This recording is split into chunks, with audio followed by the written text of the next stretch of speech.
Alright YouTube, it's time for a charcoal barrel update. I'm doing this in 360 unfortunately because it seems, for some reason I'm having continuous glitches, continuous problems. I'm going to try this with the autofocus so that at least you can see what I'm looking at.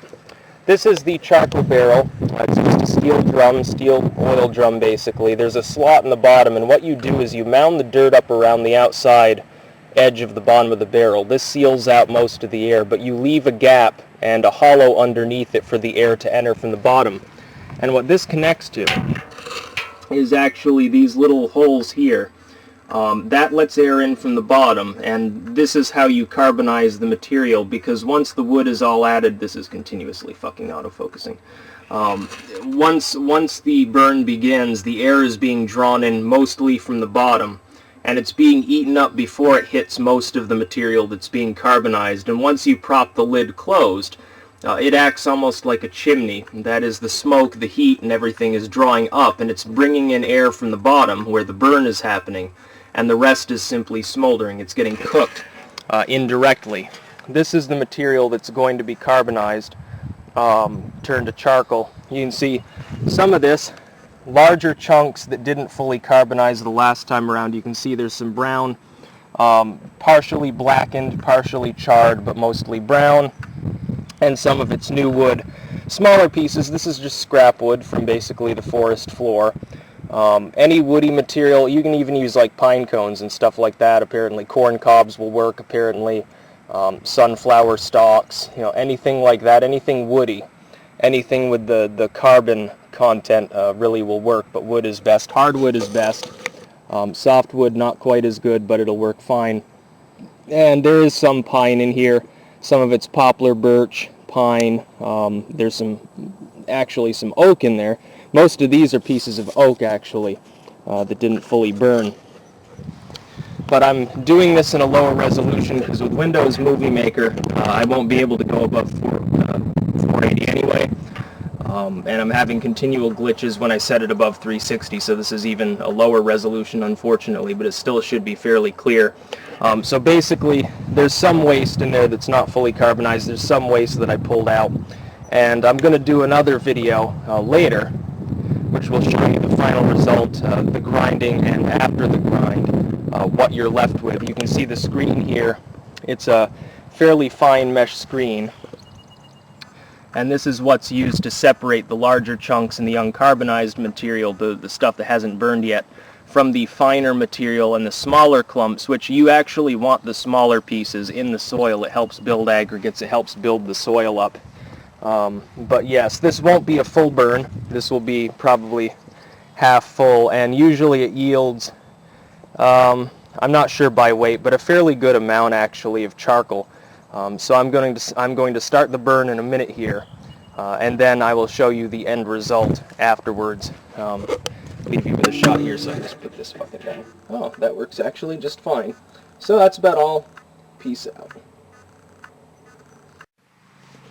Alright YouTube, here's part 2. My webcam is being cantankerous. There may actually be a third section that I have to edit in, but I've got the webcam currently laying down right on the computer, not moving it, so it doesn't have connection issues. I've ground the charcoal up and I'm going to put it through, and I'm going to show you exactly what I do. It's relatively simple. First you get on some extremely beat up gloves. You're going to need those. You don't want charcoal all over your skin. It's just not necessary. But I've ground it up pretty well. And you literally take the whole fucking barrel and you dump it in. And usually I position this carefully so I don't destroy the mound, because I don't like having to redig that. And what you end up getting, because you've added water to it, what you end up getting is this material.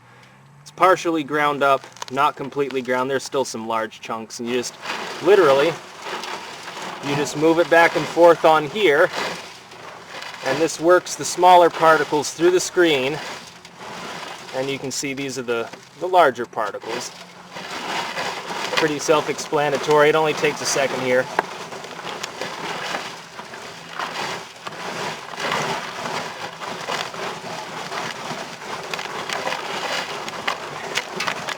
And then what you're left with is this.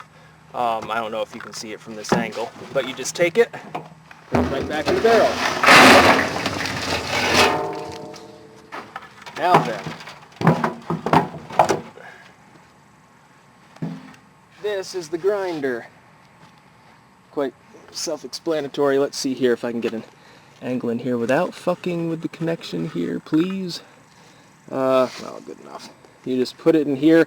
Now I've already added water to the charcoal material, and that's important. You don't want any sparks. Don't put in any wood that has nails in it, tacks, anything like that.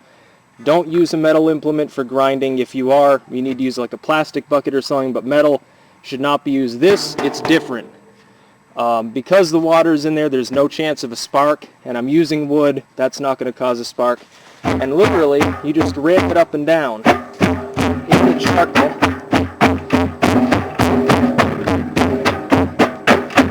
I know you're not seeing much.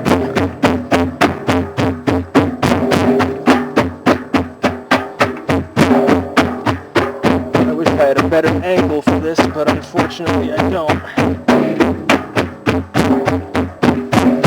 And what this does is it'll break up any of those particles that haven't already been sort of split apart to a small enough size.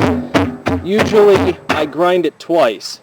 The first grind, it takes care of the weakest stuff. The second grind, it takes care of some of the stuff that hasn't been ground up before. A third you can do. You don't typically get enough to bother. You just put it back in and cook it again, and it's usually a better idea. Some of that's brown, and no matter how long you grind, it's not actually going to turn to powder or small particles that will fall through the screen. And that's really the consistency that you need. Just another second here. Alright, that's good enough.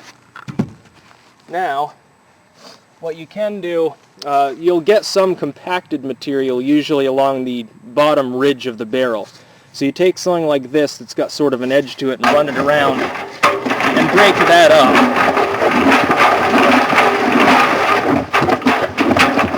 Because you've added water, you do get some of the tarry stuff. Let's put this back over again hopefully without screwing it up. And you just take it again, up and down, right in there. Back on the mound. And then in a sec here, you'll get to see what it looks like when it's strained through.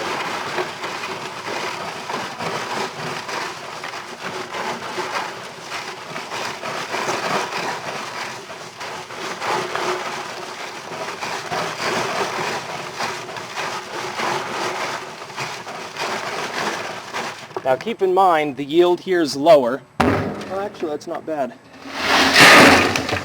Because it's not a full load. Put the screen off to the side or whatever.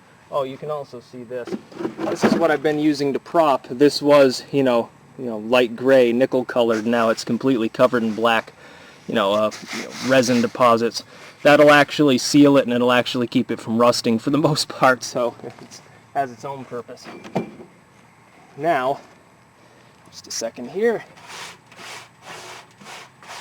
That's pretty good. Not much, but yeah, well, actually, it's about the same as before. This is a sort of low yield method while being better than what I was doing. So, I'll show you in a sec here exactly what we've got. If I can get over there without screwing it up. That's what you're left with. That is the charcoal. It's a fine, essentially, you've got some larger clumps with the fine powder. It's jet black, it's got some ash in it. It's also mildly caustic, so you don't really want to touch it too much with your hands. I do anyway, because I don't really care how my hands look. But anyway, that is the net result. It's very lightweight, even with the fluid added. It's probably, maybe a pound or 2 pounds of actual material there.